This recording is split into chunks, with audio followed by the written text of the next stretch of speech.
since you have mentioned a number of $50 trillion and a lot of people reacted to that comment, and this is certainly the first time I myself am hearing a $50 trillion target and absolutely optimistic, and I hope that comes. But what about our per capita income at that kind of growth? Because when we moved from 17th to 5th, you would agree, Dr. Panagariya, that while GDP may have grown, the issue of income inequality has also grown. Wage growth has not kept pace with the same sort of growth that we have seen. So at a $50 trillion GDP, what kind of per capita income can Indians expect to enjoy? And by 2047, you know that the population estimate for India will be 1.65 billion at least. Well, then do the division and you'll get it. But, you know, of the bat, just verbally, if I divide by 2, 50 translates into 25,000. So clearly 1.65 will get you to $30,000 to $35,000 per capita, maybe somewhere in that range. I mean, I'm not so quick in doing the division by 1.65, but that's roughly where it'll get you. No, you know, this 50 trillion I only mean in the sense that if we do things that we need to do, because 10% we have been doing, and if we kick up another 2 percentage points, for which enough scope exists, for many reasons, you know, per capita income is still very low, so a lot of room for us to catch up. Demography is in our favor. Geopolitics is in our favor.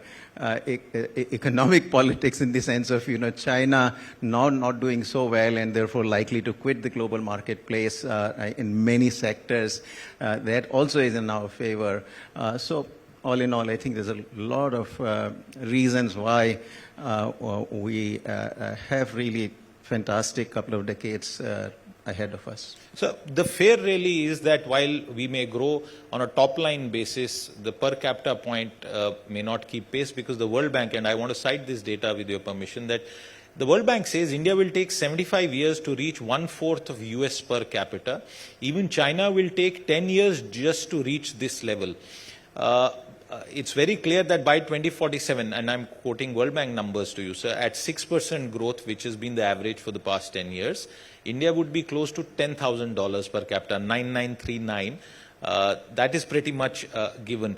But how do we ensure that income inequality doesn't continue? Because the last 30 years have seen income inequality rise. I think that's both anecdotal and data-driven, including the Oxfam report. Yeah. First of all, the World Bank numbers that you're quoting, right? The way they do the conversion of this is really not the right way to do it.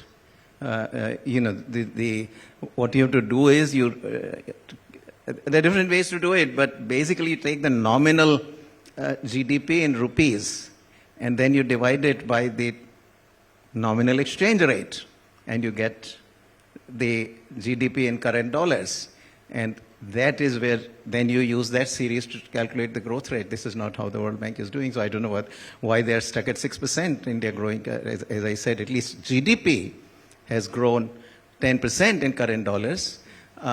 So they are clearly lowballing that figure.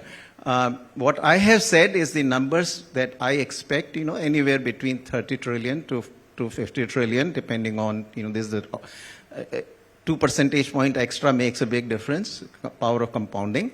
And that will divide by 1.65, you get the per capita income. Now, when you then change the goalpost, what percentage of the United States it will be, which is what the World Bank is giving you, that I think depends on how the United States itself is going to grow. If I, so I haven't done the numbers, but regardless of where the United States is, I expect India to be in a very happy spot, both in GDP terms and in per capita terms.